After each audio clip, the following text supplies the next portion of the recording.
Let's talk about the idiom Chinese whispers and supersizing and growing your business. Sharon Horne-Ellstrom here. And this is one of those idioms and expressions I've never heard of and I've never used. But since we're covering communication idioms this month, I wanted to use some that I have never heard of because that's how I grow, that's how we all grow, and can decide whether we are or are not going to use things in our business.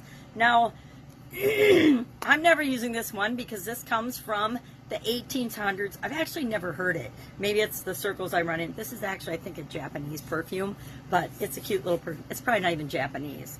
I don't know, but it's got a cute little Asian doll on it.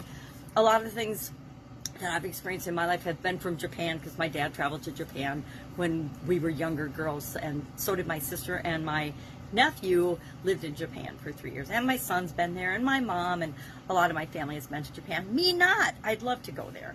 And that has nothing to do with China, but chances are never in my lifetime will I even visit China.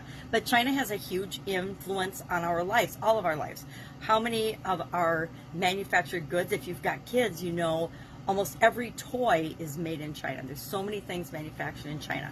But this idiom, this expression, actually comes from the 1800s, and it was the racist idea, which, you know, talk about a supercharged word and concept, that rose out of the belief by some people that the Chinese people spoke in a way that was intentionally and deliberately unintelligible, either quietly or in ways that other people couldn't understand, to keep secrets or to communicate in a secretive way.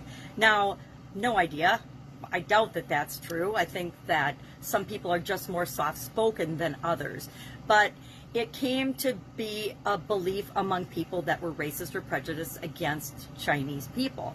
So in the United States, it changed to what we call the telephone game, meaning, you know, we've talked about the telephone game, we've talked about word of mouth, we've talked about different topics with respect to communication that is misinformation or confusing, or that is intentionally put out there to confuse and manipulate, or confusing people and causing more fear and manipulation is a tactic that a lot of, unfortunately, unscrupulous people and business people have been known to use in the past.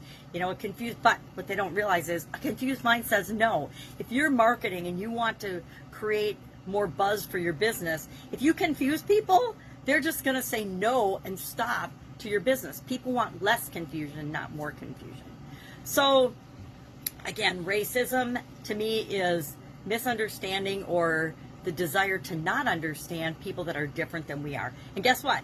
Everybody on the planet is different than you and I are, right? Everybody has different experiences. Everybody has different ways of being and believing and seeing the world. And we need to understand that we get to accept everybody's differences if we want to get them to accept us. So this idiom reminds me of how information travels in our organization. We've talked about that a lot in this segment this month of idioms as well.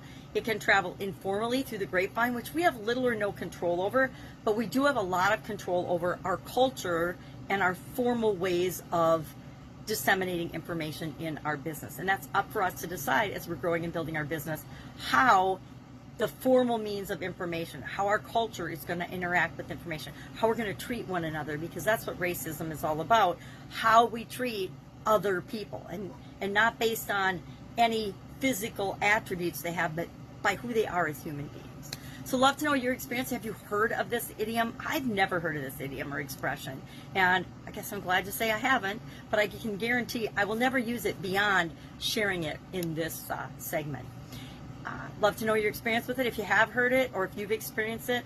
I think all of us in our lifetime have experienced prejudice, and whether it has to do with race, religion, sex, whatever, the vast majority of us have been singled out or treated in a way that isn't the way we want to be treated or the way that we want to be treating other people. All right, have an awesome day. It is Monday in my neck of the woods, so it means a new work week, which is always exciting. If I can help you in any way, ask. Otherwise, I'll be with you tomorrow with another communication-related idiom for this month. Have an amazing week.